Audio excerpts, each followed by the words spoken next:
با ادامه ساخت ریتم‌های مختلف در خدمتتون هستم.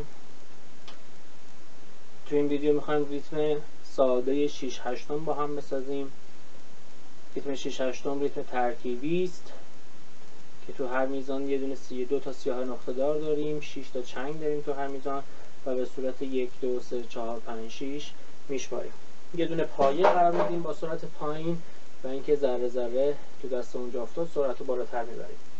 پایمون میشه توم بک چپ توم بک بک بک چپ توم بک توم بک چپ توم بک بک بک چپ توم بک. میشماریم 1 2 3 4 5 6 1 2 3 4 5 6. شیشامون در حقیقت 56 نوت سیاه هست که میتونیم سکوت هم فرضش کنیم. 1 2 3 4 5 6 1 2 3 4 5 6 1 2 3 4 5 6 1 2 3 4 5 6.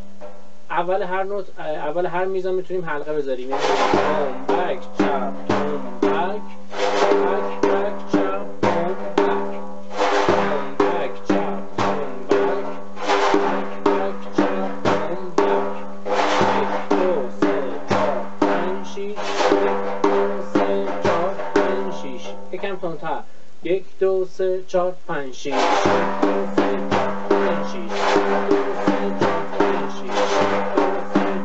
5 6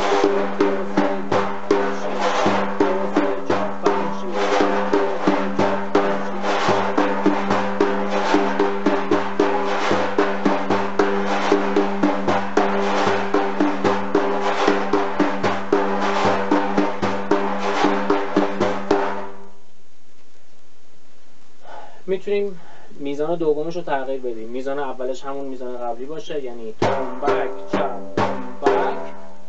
میزان دوم بک چپ توم بک. میزان دوم بک چپ توم بک.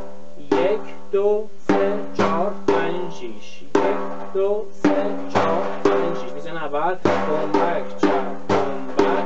میزان دوم بک چپ توم بک. توم بک چپ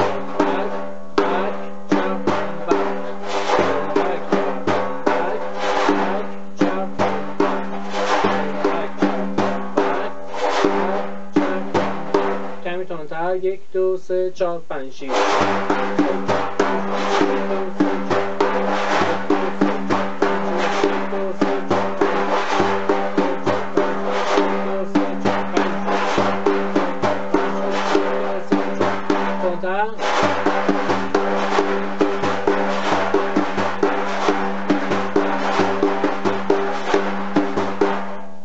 با میزان قبلی ریتم قبلی جمله قبلی سر همش میکنیم، یعنی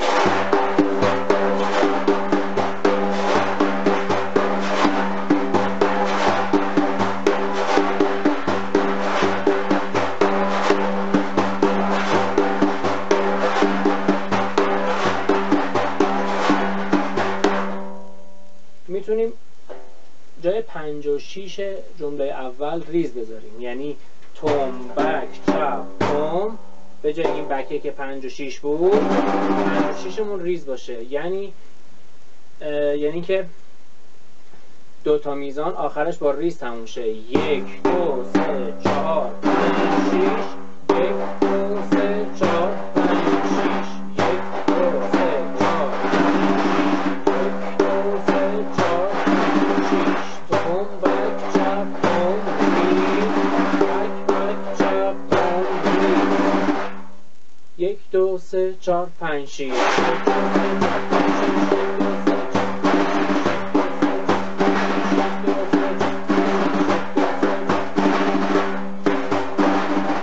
و اینکه جمله دوم بهش وصل کنیم. توم بک چپ توم بک بک چپ توم، به جای بک ریز. توم بک چپ توم ریز بک چپ توم بک، به جای بک چپ توم بک آخرش رو ریز میذاری. بک چپ توم ریز. پس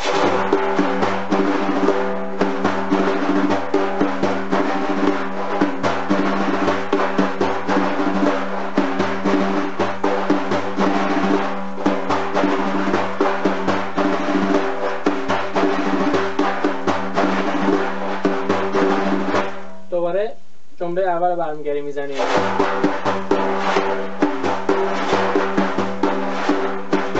حالا تو تمرین رو میتونیم یه بار با ریز بذاریم، یه بار ساده.